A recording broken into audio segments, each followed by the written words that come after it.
¿Cómo puso su llanta?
Hola. Hola, profe, buenas tardes. Buenas tardes, profesor. Tardes. Ok. Bien, pues ya,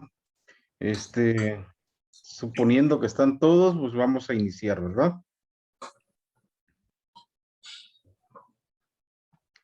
Bien, ayer habíamos comentado que en todo esto de la vida, de la química de la vida, hay dos cosas que son realmente interesantes y que llaman la atención y que, bueno, aquí están remarcadas con negritas, y es la cuestión de reversibilidad que debe de haber, es decir, que se debe de formar, se debe de deshacer, lo reversible. Y aparte de eso, bueno, pues dijimos que son enlaces no covalentes. Y al ser no covalentes, pues son enlaces muy, muy débiles, ¿sí? Y entonces vimos un ejemplo que eran los puentes de hidrógeno, y aquí está pues este actor en el que comentamos que si a él lo atáramos con una sola cuerda aquí, con una en los pies, pues él podría zafarse muy fácil y muy rápido, porque para él pues estas cuerdas vienen siendo como pequeños hilos que no necesitan de gran fuerza para romperlos. El asunto es de que si son demasiados, si son miles de estos pequeñitos, acuérdense que la unión hace la fuerza. Entonces, si son miles, definitivamente no se va a poder ni mover, como es este caso, ¿no? Que podemos observar aquí, ¿verdad? Y entonces dijimos que estas interacciones, estos puentes de hidrógeno que son relativamente débiles, ¿sí? Se encuentran, por ejemplo, en el DNA, en proteínas y en el agua, ¿no? Y y bueno, ayer yo les preguntaba acerca de esto, que el DNA, bueno, pues está constituido por 4 bases, que es la adenina, la citosina, la guanina y la timina, y que son las portadoras de la información genética.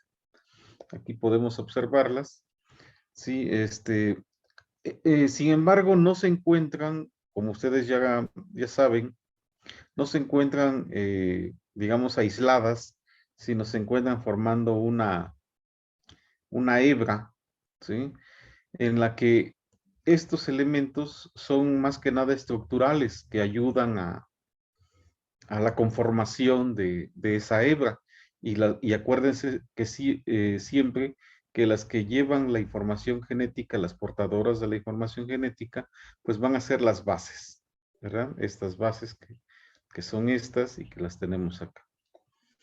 De tal forma que esto que tenemos aquí, pues es una sola hebra, ¿verdad?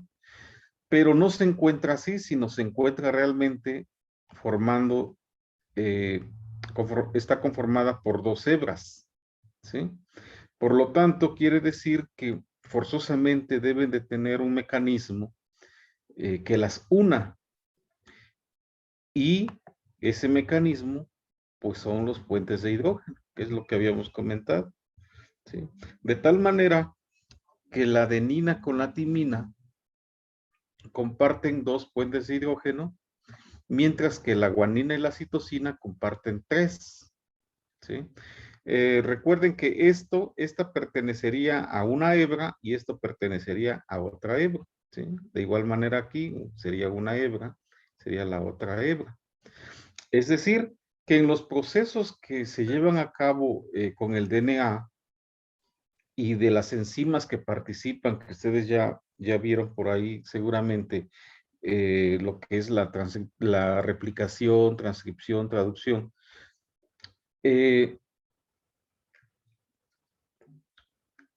Siempre las enzimas pues van a buscar una región que sea más fácil de abrir, ¿no?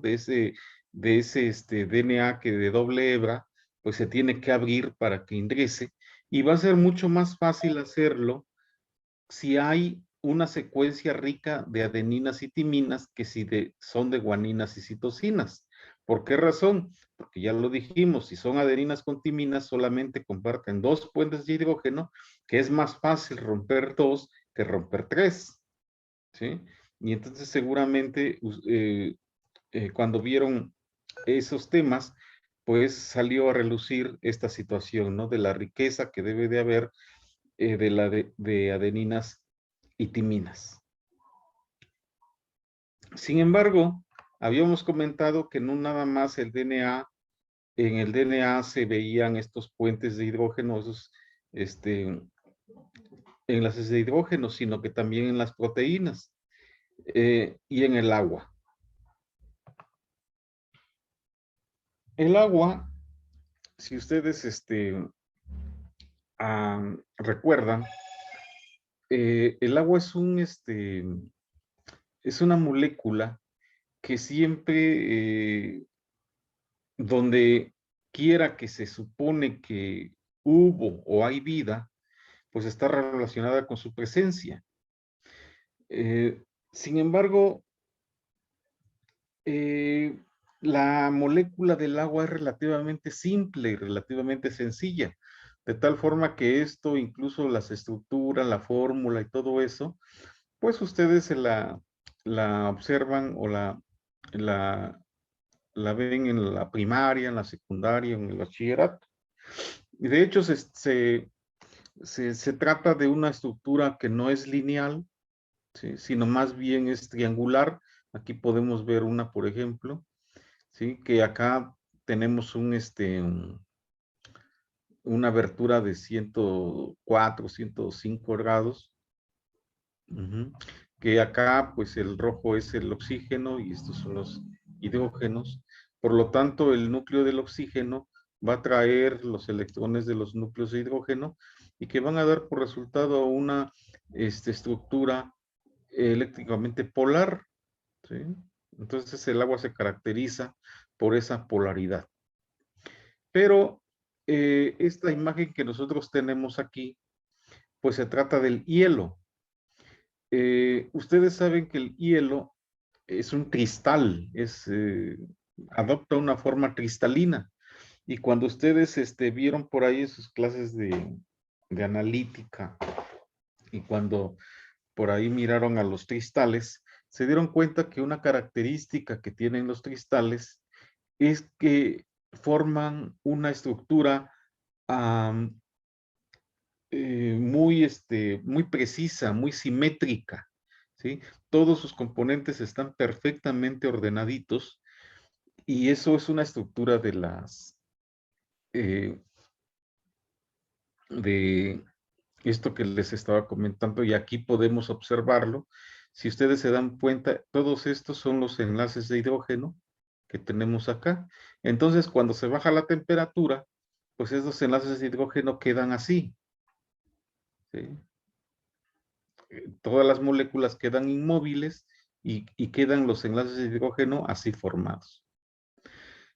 Pero, ¿qué sucede, por ejemplo, si a este hielo le aumentamos la temperatura y empieza a deshacerse y empieza a formarse el agua?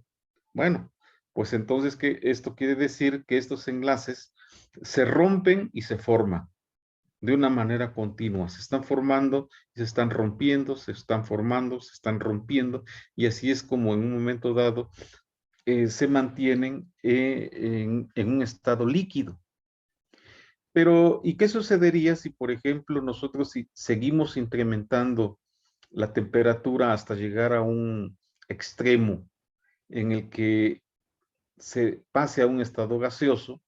Bueno, pues lo que sucede acá entonces es de que ya estas moléculas, pues ya se habrán roto esos enlaces de hidrógeno y andarán muchas moléculas de agua, pues sueltas. Entonces, si nos damos cuenta, pues es es todo un proceso. En estado sólido, que es el hielo, pues tienen una estructura cristalina. Sin embargo, en estado líquido se rompan y se forman, y en estado gaseoso pues ya se encuentra de una manera libre. Ahora, si nosotros en un momento dado buscáramos la información de qué moléculas pudieran tener un rango de temperatura en el que pase de un estado sólido, como sería el hielo, a un estado gaseoso, que es un rango de 100 grados, pues realmente no encontraríamos a ninguno. El agua es el que posee este récord de estar en 0 grados en forma de hielo, y a los 100 grados pues estar en forma de eh, una forma relativamente sueltas, ¿no? Entonces son los 100 grados los que hacen esto, y esto pues no se va a encontrar con nada. También, si ustedes recuerdan, las densidades cambian de acuerdo al estado en el que se encuentran. Por ejemplo, si nosotros comparáramos el estado líquido con el estado sólido, es decir, si a una cubeta le echamos hielo, ¿quién sería más denso?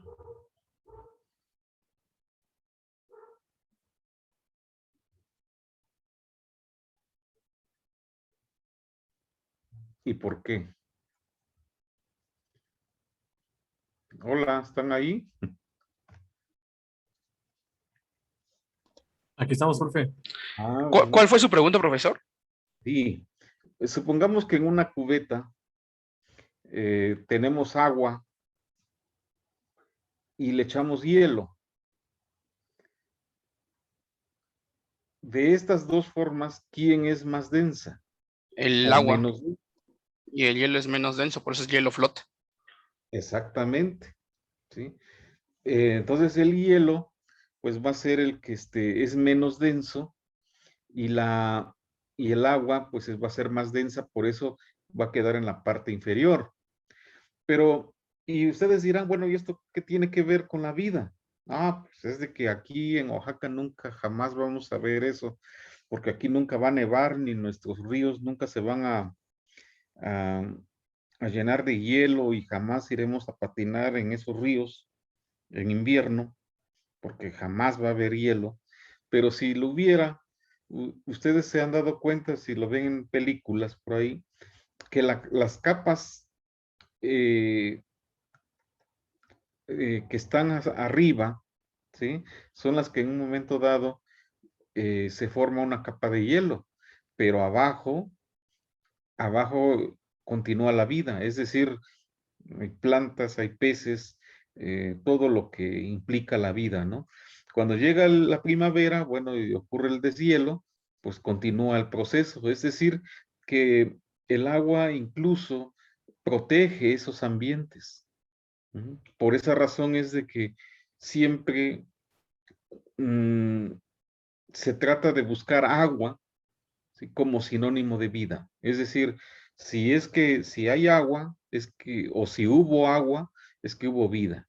Si hay agua, es que posiblemente haya vida. Entonces, por esa razón es que todo el mundo busca el agua y no buscan otras cosas, porque pudieran en un momento dado buscar diamantes, oro, plata, o no sé, cosas así, pero no, se busca el agua, porque pues el agua es una molécula que está muy relacionada con la vida. Iniciando ya con nuestra sesión 2, a grandes rasgos, nosotros vamos a revisar en este curso de bioquímica lo que son las macromoléculas. Por macromoléculas, bueno, se entiende que son moléculas grandes, ¿no? Y las más importantes en las células animales, pues van a ser las proteínas, los carbohidratos, los lípidos, los ácidos nucleicos. De los ácidos nucleicos, por ejemplo, ustedes ya revisaron lo que es la replicación, la transcripción, traducción, todo eso, por lo cual nosotros no vamos a tener injerencia en ese sentido. Pero ustedes dirán, bueno, y entonces, ¿qué tenemos que estudiar de los ácidos nucleicos? Bueno, vamos a estudiar su papel energético, que también tienen un papel energético, aquí tenemos el ATP, y también juegan un papel muy importante en lo que es la transducción de señales. Entonces vamos a ver una pequeña introducción de lo que es la transducción de señales. Esto corresponde entonces a los ácidos nucleicos. Y, por ejemplo, de los carbohidratos y los lípidos, bueno, estos tienen a diferencia de los demás, pues tienen una característica común, que funcionan principalmente como reserva energética. Es decir, que los lípidos pues van a ser la reserva energética por excelencia, ¿sí? De tal forma que en nuestras lonjitas pues se acumulan estos lípidos. Los carbohidratos también funcionan como una reserva, pero es una reserva que se consume, que se forma y se consume, se forma y se consume. Es decir, se está formando, se está consumiendo en lapsos cortos, mientras que los lípidos es una cosa terrible porque cuesta mucho deshacerse de estos, ¿no? Eh, estos dos, pues, están muy relacionados con un tema importante de salud en México, que como ustedes saben, pues es la obesidad. Muchos mexicanos padecemos de la obesidad. Y bueno, acá, un día, si conocen la proveedora escolar, una librería que está ahí por el centro. Seguramente todos, porque bueno, es un negocio que ya tiene mucho tiempo ahí y que encuentras pues un libro que esté escaso, que no lo encuentres en otra parte, seguramente ahí lo vas a encontrar, ¿no? Un día que vayan por ahí, quiero que hagan lo siguiente, pongan atención, miren las paredes en la parte alta y van a encontrarse una fotografía. Es una fotografía del negocio que está mostrando pues cómo eran en sus años mozos, cuando todo mundo iba ahí, cuando era la única casi papelería que tenía Oaxaca. Y van a ver a muchas personas que están incluso haciendo cola para poder entrar y hacer sus compras. Pero eso no es lo importante, o sea, cuánta gente está haciendo la cola, sino lo que quiero que vean es la complexión de las personas que están ahí formadas. Es más o menos la década de los 70s. Y ustedes dirán, ¿y tú cómo sabes que son los 70s? Ah, pues es por la vestimenta que tienen. Observen la vestimenta que tienen y es más o menos lo que la gente usaba en los años 70s, ¿sí? Y si ustedes ven eh, cómo son sus cuerpos de esas personas en ese tiempo, todos se van a dar cuenta que todos los que están formados ahí son delgados, todos están delgados. Si esa misma fotografía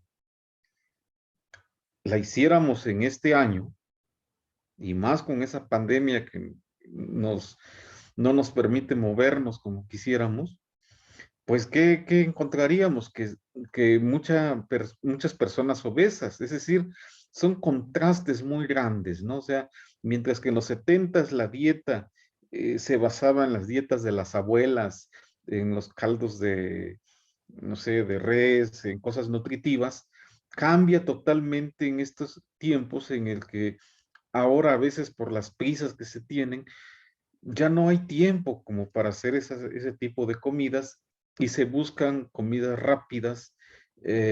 Estamos muy influenciados por la publicidad, por imitar la alimentación de otros de otros países. Y bueno, eso es lo que ha ocasionado un problema muy fuerte de salud en México, que es la obesidad. Entonces, bueno, pues aquí los carbohidratos y los lípidos van a estar jugando un papel importante y vamos a ver qué son esos carbohidratos y qué son y cómo están constituidos los lípidos. Y esto digamos, en una primera parte. Después vamos a ver cómo se degradan, ¿no? Y qué es lo que en un momento dado aportan. Y nos vamos a dar cuenta que los lípidos aportan una gran cantidad de energía y por eso son la reserva energética por excelencia. También vamos a ver, pues las proteínas, como las tenemos aquí. Ya en la clase pasada habíamos mencionado que pues una gran clasificación de ellas serían las proteínas globulares y las proteínas fibrosas. Comentamos que las proteínas fibrosas pues son proteínas más que nada estructurales y que nos ayudan a protegernos, como es el pelo, como son las uñas, como son los cartílagos, como son los tendones, la piel, los cuernos de los animales, las plumas de las aves, los picos de las aves, en fin, todo eso son ejemplos claros de lo que es una proteína fibrosa, ¿sí? Y que por esa naturaleza que tienen, pues no vamos a enfocarnos a ese tipo de proteínas, sino más bien nos vamos a enfocar a las proteínas globulares. Un ejemplo de las proteínas globulares, bueno, pues son los anticuerpos, es la hemoglobina, que está formada por globinas con grupos hemo, los receptores, en fin, una gran variedad de proteínas que forman parte de las proteínas globulares y a esas específicamente nos vamos a enfocar. ¿Sí? Entonces, estas son las cuatro macromoléculas más importantes en las células animales que vamos nosotros a estudiar. Y vamos a empezar con el estudio de ellas y primeramente con las proteínas. Las proteínas tienen varias características. La primera de ellas que podemos mencionar aquí es que son polímeros lineales formados por aminoácidos, que los aminoácidos vendrían siendo los monómeros. Entonces, acá, por ejemplo, en esta figura de aquí, que es una proteína que se está sintetizando, que quizás si recuerdan ustedes cuando vieron este proceso, esta proteína se está sintetizando, ¿sí? De tal forma que se va a convertir, va a ser un polímero, o sea, muchos monómeros. Aquí cada monómero pues correspondería a cada una de estas esferitas que hay acá, ¿sí? Y bueno, todas las proteínas están codificadas genéticamente, de tal forma que un ejemplo muy claro de todo esto, pues es el pelo. Dijimos que el pelo es una proteína fibrosa, pero bueno, puede utilizarse como ejemplo. Ustedes saben de que entre los seres humanos, pues hay personas que somos lacios y hay otras personas que, bueno, tienen el pelo rizado y con una variedad en la intensidad. Hay unos que están demasiado rizados y hay otros que están medio rizados, ¿sí? Si uno quisiera hacerse unos rizos, bueno, vas y te los haces, pero esos rizos tú sabes que son temporales y tarde o temprano tienen que deshacerse. Y de la misma manera, las personas que tienen los rizos y que quieren tener el pelo lacio también se lo pueden hacer y les dura una noche y lo usan mucho las chicas en las fiestas del químico. Y bueno, al otro día ya la genética ya hace su trabajo y ya vuelven otra vez a aparecer los rizos, ¿no? Es decir, nunca jamás van a poder tener una alteración en ese sentido. ¿Por qué? Porque las proteínas que están formando el pelo están codificadas genéticamente. Ahora, ustedes seguramente ya vieron esto, ya les es familiar, que es el código genético. ¿Sí estamos de acuerdo? Sí, profesor. Sí, ok. Bueno, habíamos dicho que son 4 bases las que hay.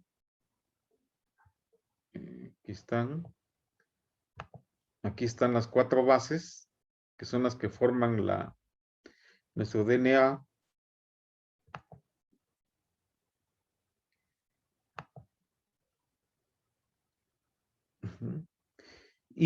Pero son 20 aminoácidos.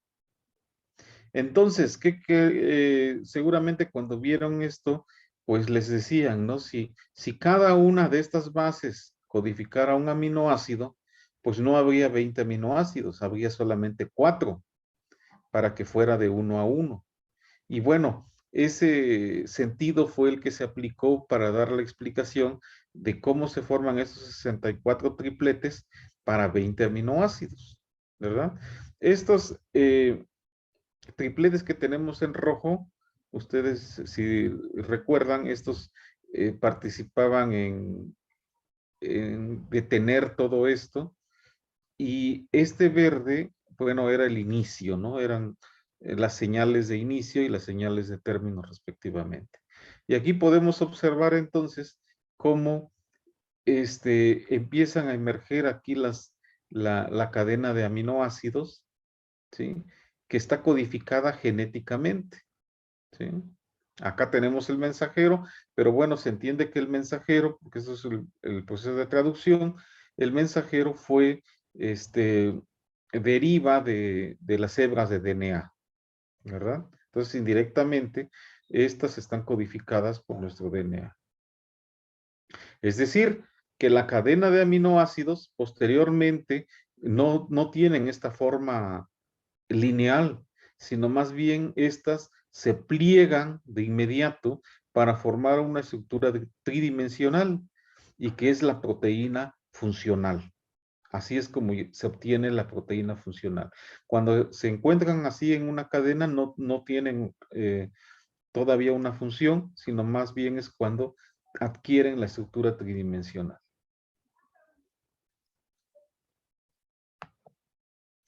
También dijimos que son 20 los aminoácidos, ¿sí?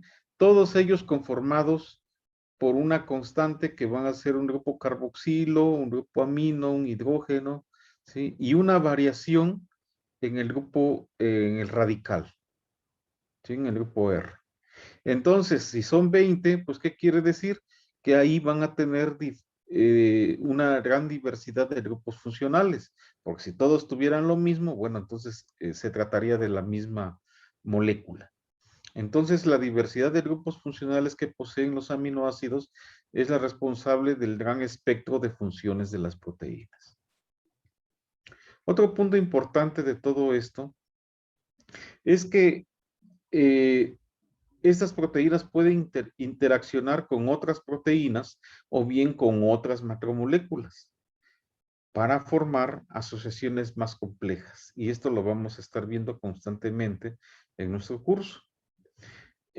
Por último, algunas de ellas son rígidas y otras manifiestan una flexibilidad limitada. La rigidez, bueno, es importante porque van a tener esa función como de andamios, como de sostén para llevar a cabo diferentes procesos.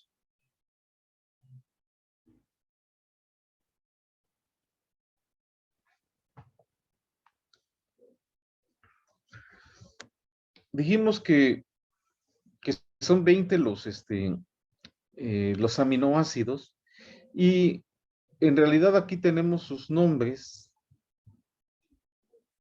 Estos son sus nombres completos, digamos.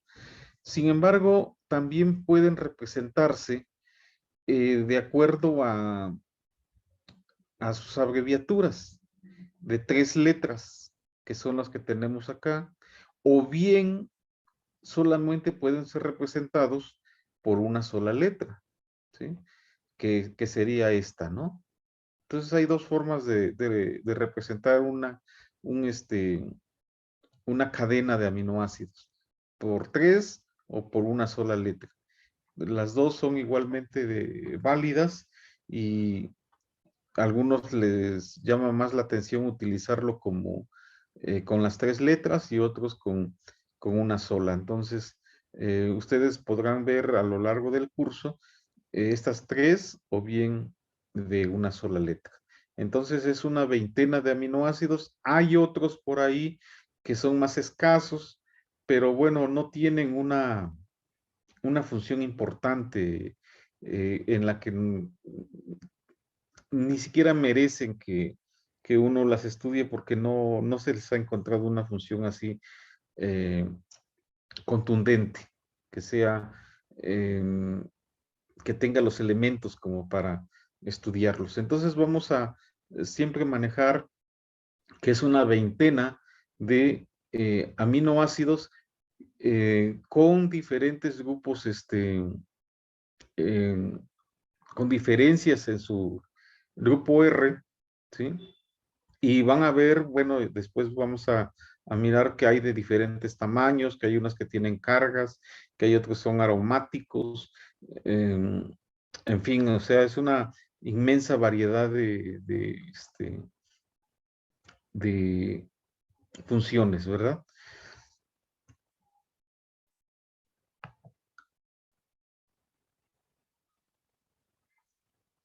Habíamos dicho que los carbohidratos y los lípidos funcionan como combustibles, ¿sí? Y que los lípidos pues eran el combustible por excelencia, ¿no? Debido a que eh, repelen el agua, bueno, pues entonces las grasas siempre van a funcionar como un combustible por excelencia.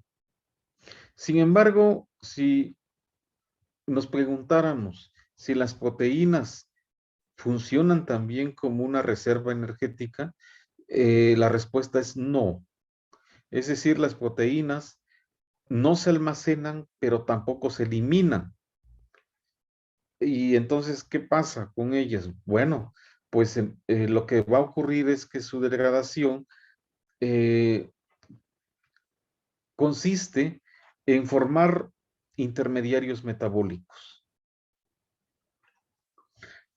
Esta situación ha hecho, siempre en las ciencias biológicas, lo que se buscan son marcadores, es decir, algo que te indique a ti y en el que puedas hacer estudios de alguna cuestión importante por ahí.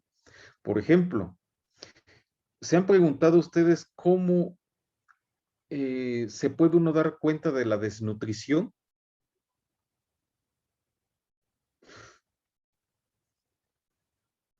¿Ustedes cómo harían, por ejemplo, un estudio de desnutrición? Si alguien les dice, oigan, son estudiantes de ciencias de la vida y nos gustaría que hicieran un estudio de desnutrición en tal pueblo de por ahí, un pueblo X. ¿Qué se les ocurriría hacer? ¿Cómo lo harían? ¿Alguien por ahí quiere participar? Hola, Profe, ¿con una prueba de laboratorio o viéndolos así nada ¿sí me están más? escuchando? Sí, sí, sí, sí. No, o sea, a ti te dicen, ¿sabes qué? Tú estás capacitado para hacer ese tipo de estudios y quiero que me investigues cómo está la desnutrición en tal comunidad. ¿Qué se podría hacer?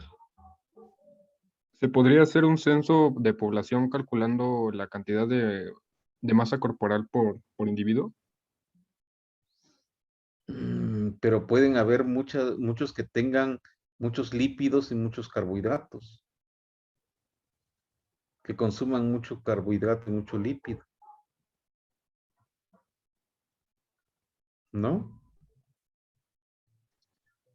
Bueno, pues acá es a donde entran las proteínas. Yo ya les decía, siempre en las ciencias de la salud vas a estar buscando marcadores, es decir, qué característica puedes tener por ahí que sea la que te ayude a, a resolver una pregunta, contestar una pregunta. Por ejemplo, pues lo único que necesitaríamos para hacer esto, pues es una libreta y un lápiz. Y ustedes dirán, pero no necesitamos ir al laboratorio, llevar muestras y todo eso. Y la respuesta es no. Y ustedes dirán, ¿y por qué? Bueno, lo que sucede es que, acuérdense, esto que tenemos acá, las proteínas no se almacenan, pero tampoco se eliminan. ¿Sí?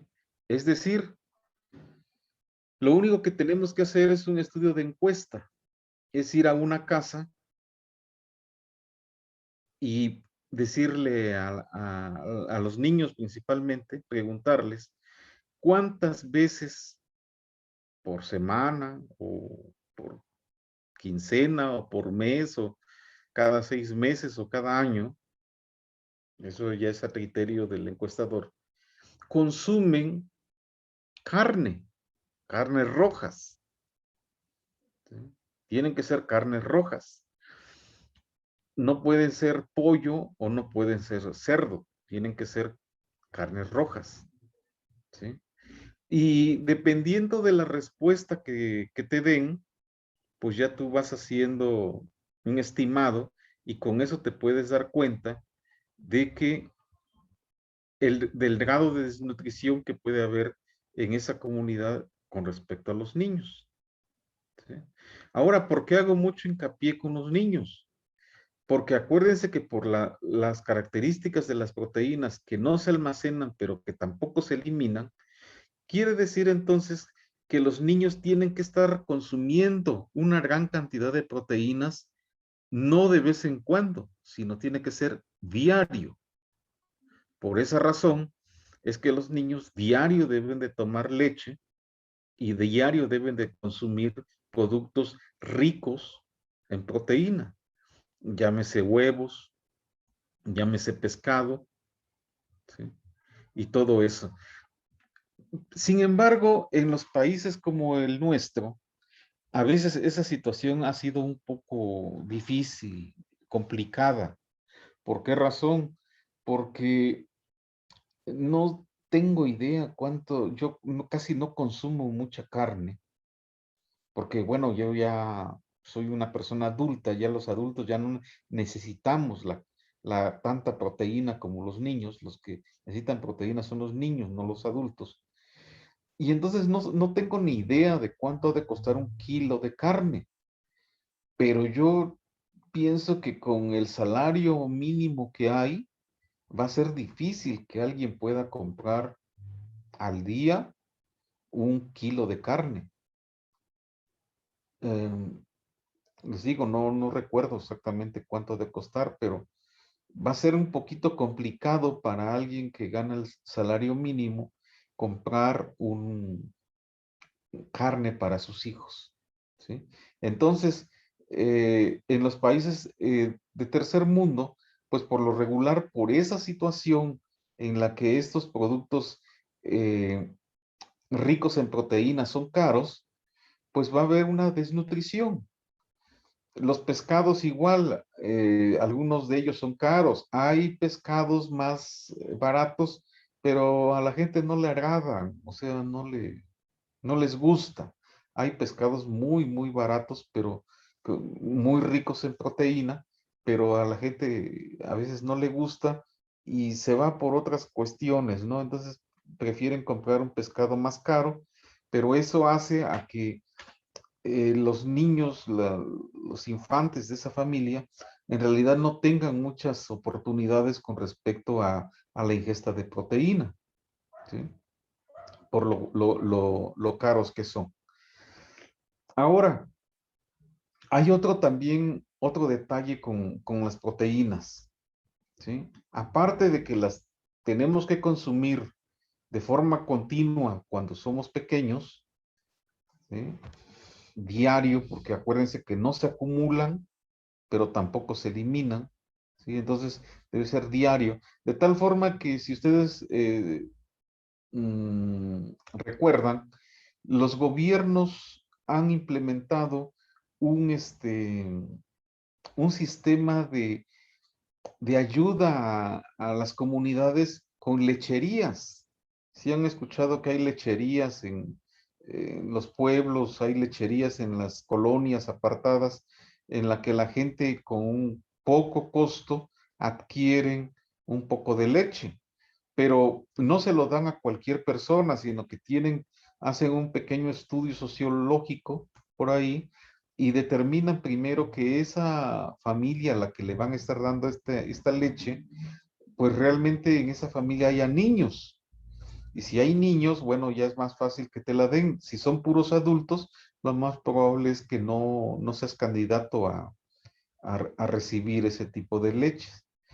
También hace, que será un año más o menos, no sé si ustedes supieron que aquí en México se hizo una escandalera por ahí, porque eh, se vio que muchos productos que se supone que son lácteos, que venden en las tiendas departamentales, de unas marcas por ahí que andan, que te lo venden como leche, es decir, te lo venden como yogurts y te lo venden como leche. Sin embargo, no era leche. Y eso ocasionó que se hiciera todo un relajo por ahí porque, pues acuérdense que lo que se quiere es que los niños tengan ah, esa ingesta de proteína. Y la leche, bueno, pues es uno de los alimentos que tienen proteína. Como les comentaba, también otro rasgo muy importante de las proteínas, de las proteínas es sobre los aminoácidos esenciales y no esenciales, como los tenemos aquí expresados. Al igual que la gráfica, que la tabla anterior, tenemos el nombre completo del aminoácido, lo tenemos en 3 letras y con una sola letra, ¿verdad? Sin embargo, aquí están, digamos que separados por esenciales y no esenciales. ¿Pero qué quiere decir eso? Bueno, que los aminoácidos esenciales son los que nosotros no podemos producir. O sea, nuestro organismo está incapacitado, nos faltan las enzimas necesarias, el mecanismo en realidad para poder sintetizar esto. Entonces, estas forzosamente deben de provenir de la dieta. En cambio, los no esenciales, bueno, como su nombre lo indica, no son esenciales para nosotros. Esto quiere decir que nosotros tenemos todo el sistema, todo un mecanismo metabólico por ahí para irlos produciendo. Entonces, como ustedes pueden ver, pues las proteínas, sin duda alguna, pues son muy importantes, ¿no? Desde el punto de vista de nutrición, y por esa razón es un buen parámetro para medir qué tanto un país, un pueblo, una región, qué tanto de desnutrición tiene, con estudios muy sencillos que solamente es en base a encuesta. Nada más se pregunta, bueno, puedes tener errores porque la gente a lo mejor te puede mentir, a lo mejor comen comen carne una vez a la semana y te pueden decir que a lo mejor están consumiendo 2 o 3 veces, ¿no? Pero si vamos a ser sinceros y se les pide sinceridad, bueno, ya te pueden contestar mejor. Y como siempre, va a tener grados de error, pero al final de cuentas, pues te va a dar un indicativo de más o menos cómo está la nutrición en ese pueblo, en esa región, lo que tú consideres, ¿no? Entonces, pues siempre las proteínas, por lo tanto, van a tener ese papel fundamental, mientras que los carbohidratos, pues es lo dulce, ¿no? Toda la humanidad, pues ha tenido, es un gusto al paladar lo dulce, y toda la humanidad ha consumido dulce, lo han consumido en forma de miel, lo han consumido tanto miel de abeja como miel de avispas, no sé si han visto panales de avispas que producen también miel, ¿sí? Y todos los frutos que en un momento dado están dulces, de tal forma que estos frutos tal vez en un inicio no tenían no eran tan dulces, sino que fueron mejoras que hizo el ser humano para obtener esos productos que son dulces, porque a toda la gente le gusta lo dulce. Ujú. Y bueno, las grasas, pues ni se diga, o sea, una comida sin manteca, una comida sin grasa, como que no sabe así muy bien, ¿no? Y todo el mundo eso lo sabe y, por ejemplo, aquí en Oaxaca, pues nos gusta mucho comer las tlayudas con asiento. El asiento, pues es pura manteca. Son alimentos riquísimos en, en, este, en lípidos. Y bueno, la tortilla, pues tiene mucho carbohidrato. Y entonces estamos consumiendo aquí, pues, demasiados carbohidratos y demasiados lípidos. Y aparte de eso, pues, si ustedes van a cualquier lugar aquí en Oaxaca a comer una tlayuda, pues nunca les van a ofrecer agua, sino les van a ofrecer un refresco. Y, y bueno, otra vez un producto muy rico en carbohidratos. Entonces nuestra ingesta de carbohidratos y lípidos es impresionantemente alta y nuestra ingesta de proteínas cuando fuimos niños fue muy escasa, ¿no? Quizás no todos, pero la gran mayoría de mexicanos tenemos una ingesta escasa de proteínas y eso tenemos forzosamente y los gobiernos de todo el mundo pues hacen su esfuerzo para que los niños tengan lo necesario de proteínas. Ahora, eh, estas tres principales macromoléculas pues van a tener diferentes, digamos, van a ser utilizadas en casos de inanición. En casos de inanición me refiero a cuando dejas de comer, cuando no hay comida, ¿qué es lo que va sucediendo?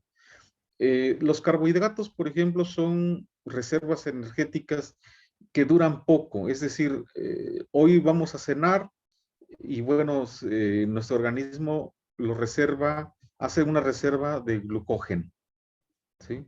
Y ese glucógeno para mañana lo vamos a estar utilizando. Si es que seguimos en ayunas, lo estamos utilizando. Dependiendo de las actividades que tengamos, a mediodía quizás, a la 1, a las 2 de la tarde, ese glucógeno ya se habrá agotado. Si volvemos a comer nuevamente, se vuelve a restablecer el nivel de glucógeno y se vuelve a utilizar cuando no estamos consumiendo nada de alimento. Y así es como es una reserva que se forma y se agota de inmediato. Con los lípidos no sucede eso, porque cuando hay bienestar energético, es decir, cuando consumimos más energía de la que